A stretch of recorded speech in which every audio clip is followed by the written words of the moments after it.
Hi friends! So today we're going to read a book called When Picasso Met Matisse, and it was written by Nina Laden. When Picasso Met Matisse. Now, while we're getting into that page, I want you to think about why those names sound familiar to you. Picasso and Matisse. Is there any artist that we've talked about that sounded kind of like them? Think about that while we're reading this book. Once there was a young pig named Picasso. While the other piglets rolled in the mud and played games, Picasso painted. He painted anything and everything, and in a most unusual way. At the same time, there was a young bull named Mootise. Mootise was not like the other bulls. He wasn't interested in bullfighting. Mootise was happy only when he painted pictures, and he painted big, bold, bright pictures.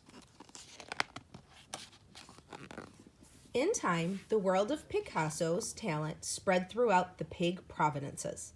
Soon, art-loving pigs from all over lined up to buy his creations. At the same time, Mootise was getting famous in the cattle community. There wasn't many households that didn't own a Mootise. Picasso and Mootise were becoming art superstars, but this became with a price. Everybody wanted to see them. Art buyers, art sellers, art students, art historians, and art groupies. It was an art attack. One day, Picasso got fed up and said, "I'm tired of this noisy pig pen."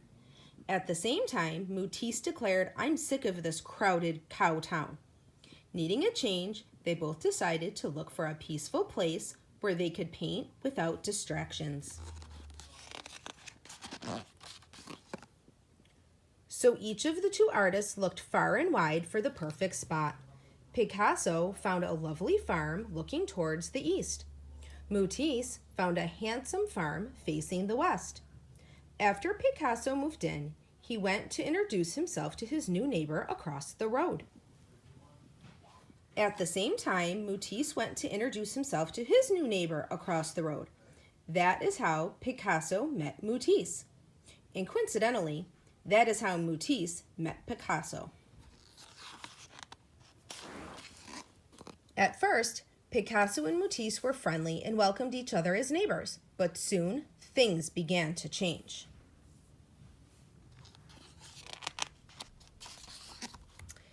It started one day when Picasso criticized one of Mootise's paintings. Then Mootise made fun of one of Picasso's. Mootise called Picasso an art hog.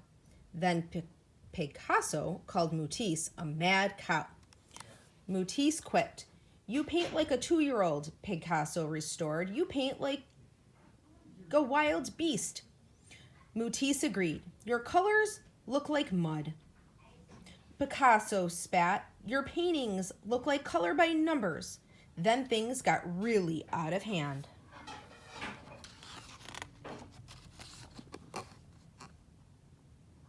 It was a modern art mess.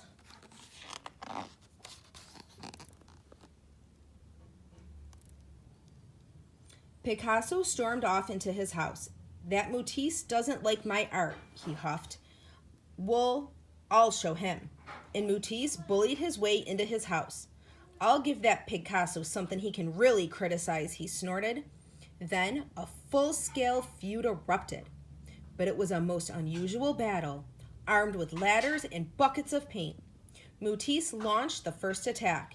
He started at dawn. By the end of the evening, he had succeeded in transforming the outside of his house into a monster-sized masterpiece. Not to be outdone, Picasso fired up his paintbrushes and, in full view of his enemy, counterattacked. He turned his farm into a huge and outrageous pork of art. The two artists then retreated into their houses and pulled down the shades. Picasso certainly didn't want to look out his window and stare at that Mootise, and Mootise had no desire to give his rooms a view of Picasso.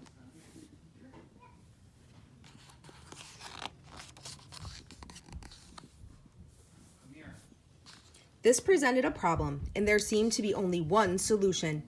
Without a word to each other, Picasso and Mootise each began to build a huge wooden fence down the middle of their road. At first, Picasso and Mootise seemed satisfied. Both artists went back to painting by themselves. But after a while, Picasso was surprised to find that he missed that bull-headed Mootise. At the same time, Mootise found his studio empty without the presence of pig-headed Picasso.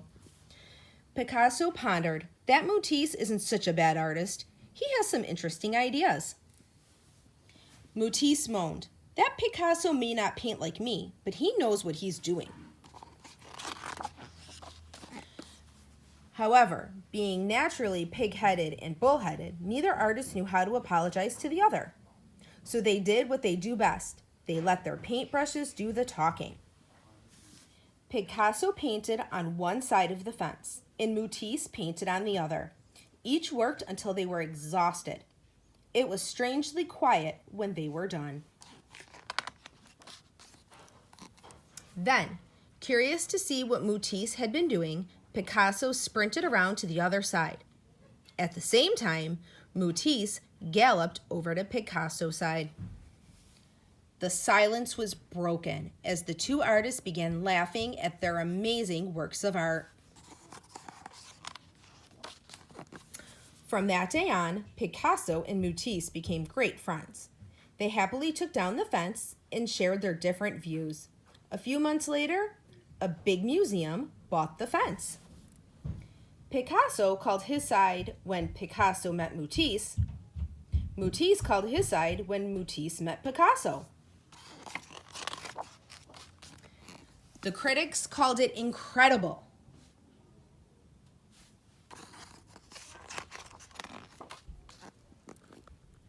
So, that book was just kind of fun, something for us to do. Did you think about the two artists that we had talked about, whose names sound very familiar to Matisse and Picasso? You're right, Henri Matisse and Pablo Picasso. We've talked about them in class. I think they were our table artists last year. I'm getting so confused, it's all running together, but I think it was last year. I'm gonna also put a few clips here that there's a little bit of a background on the story of Picasso and Matisse that you guys can read to yourselves. I will see you guys soon, and I hope you're having fun and you're enjoying the bright sunny weather that we're having today, and maybe you even get to get outside a little bit and play. Bye, I miss you.